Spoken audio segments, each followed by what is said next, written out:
Hello everyone, I'm glad you're here with me for another video. Today's topic is a very popular one. Have you ever grabbed your phone to accomplish a specific task, only to find yourself scrolling through social media for minutes or even hours without realizing it? So, let's get one thing straight. I love social media. I really do. It's wild, weird, and wonderful. It's like the world's biggest, most chaotic potluck dinner. You've got amazing dishes, some questionable Jell-O salads, and that one uncle who corners you to talk about his conspiracy theories.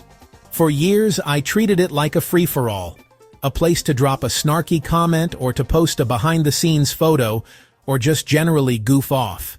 But somewhere along the line, I started to feel icky.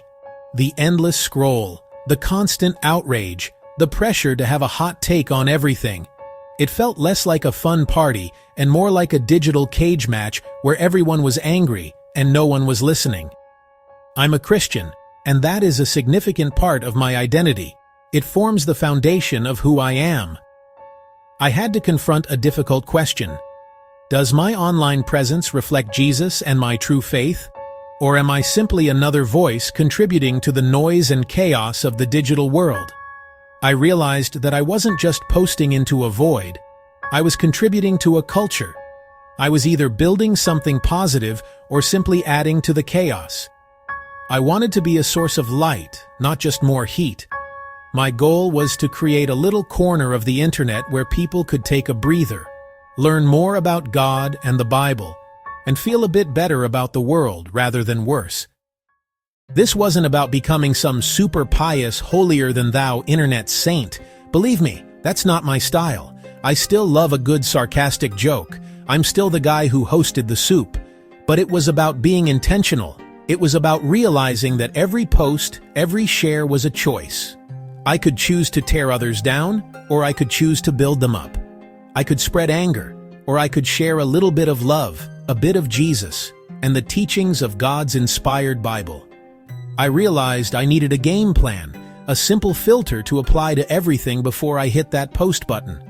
I wanted to find a way to navigate this digital Wild West with greater purpose and less regret.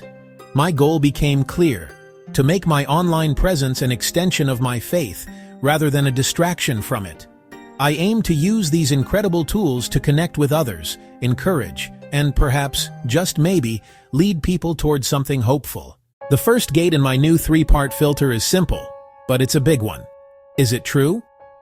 In the age of rage-bait headlines and out-of-context clips, truth is surprisingly slippery.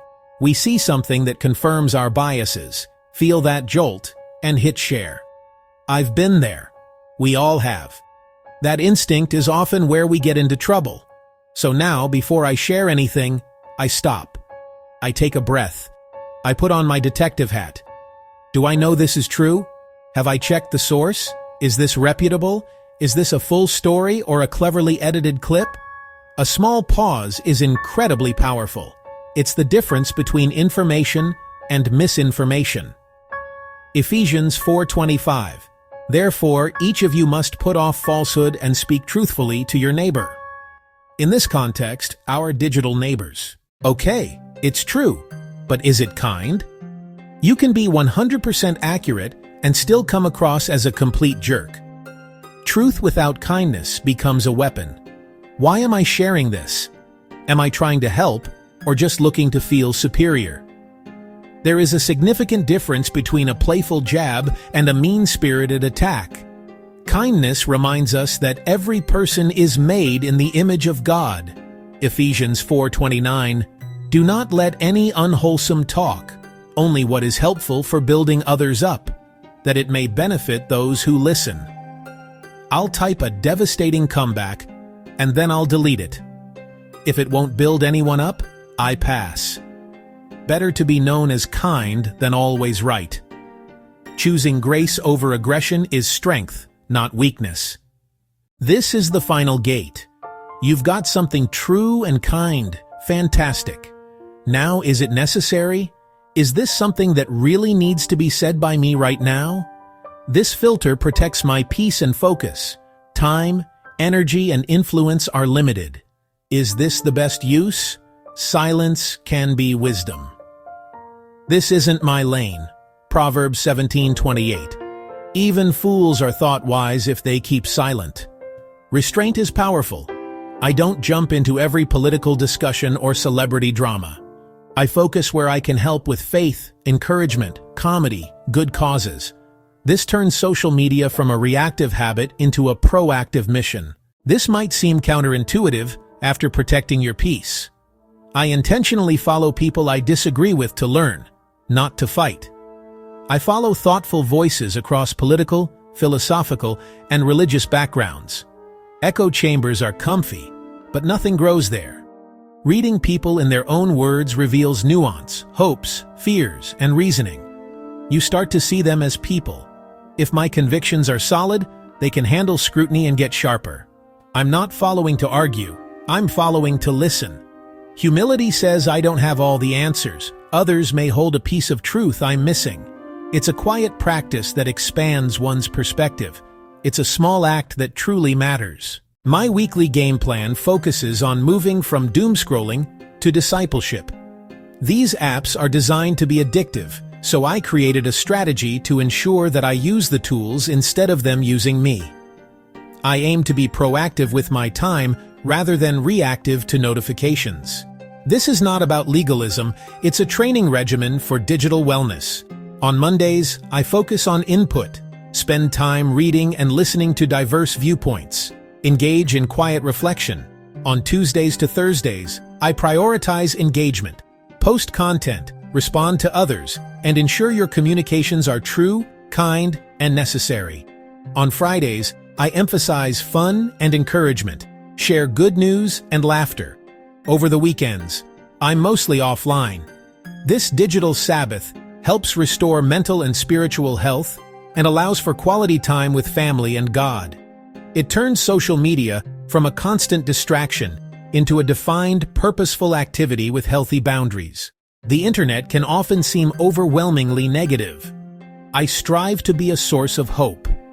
Today, I'm praying that you turn your passive scrolling into active ministry. I also believe in service, which includes highlighting charities, promoting friends' projects, and amplifying positive work. Social media can be narcissistic, but I want to shift the focus to others, using my influence to serve them. These principles guide my yes, after ensuring they align with what is true, kind, and necessary. That's it. My playbook. Is it true? Is it kind? Is it necessary? This approach is supported by a weekly plan and a clear focus on content. I'm not perfect, but I am purposeful. It emphasizes less mindless consumption and more intentional connection. You don't have to be a Christian to use this approach. It's for anyone who feels the negativity of online interactions. Spend less time feeling angry and more time building positive connections. Trade heat for light. Adapt this framework to suit your needs. Remember to pause, think, and act with intention. Before you hit post, ask yourself, is it true? Is it kind? Is it necessary? Schedule your time wisely. Consider taking a digital Sabbath.